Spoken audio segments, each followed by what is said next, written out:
ඊළඟට අපි යන්නේ රටේ අභිමානය ලෝකයටම පෙන්නපු ශ්‍රේෂ්ඨ යතිවරයාණන් වහන්සේ නමක් වැඩ හිටපු මෑත කාලීනව නිර්මාණය වුණු සක්මන් බුදුපිළිම වහන්සේ නමක් වැඩ සිටින අතිශය සුන්දර පින්බිමකට. මේ ස්ථානය තමයි ශ්‍රී සුමංගල පිරිවෙන් රජමහා විහාරය.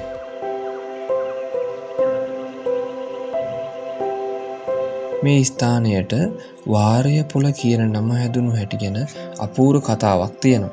රාවණ රජතුමා දඬුමොනරය ගොඩ බැස්සුවේ මේ පන්සල පිහිටලා තියෙන විශාල ගල්තලාව මතයි කියලා ජනප්‍රවාදයේ සඳහන් වෙනවා. වාතයෙන් දුවන රිය නැවැත්වූ පොළ පස්සේ කාලෙක වාරියපොළ වුණා කියලයි කියන්නේ.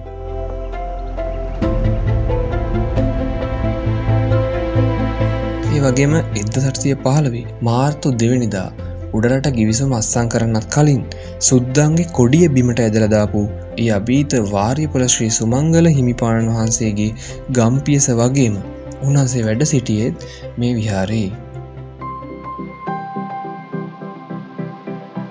මේ විහාරස්ථානට ඇතුළු වෙනකොටම අපේ නෙත් ගැටෙන ප්‍රධානම සහ අති විශාලතම නිර්මාණය තමයි සුවිසල් සක්මන් බුදු පිළිම වහන්සේ. බුදුරජාණන් වහන්සේ පියුම් මතින් සක්මන් කරන අයුරු දැක්වෙන මේ බුදු පිළිමය හරිම කලාත්මකයි.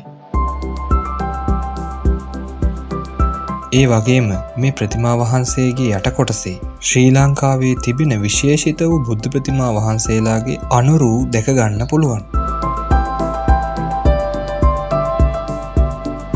අපේ අභිමානවත් ඉතිහාසයක් සඟවාගෙන ඉන්න වාරියපොළ ශ්‍රී සුමංගල පිරිවෙනට ඔයත් අනිවාර්යෙන්ම ඇවිත් යන්න. මේ ස්ථානවලට ඔයාලට එන්න පුළුවන් වෙන විදිහ හරිම ලොකේෂන් සමග වටින සිතියමක් පහළ ඩිස්ක්‍රිප්ෂන් එකේ දාලා තියෙනවා.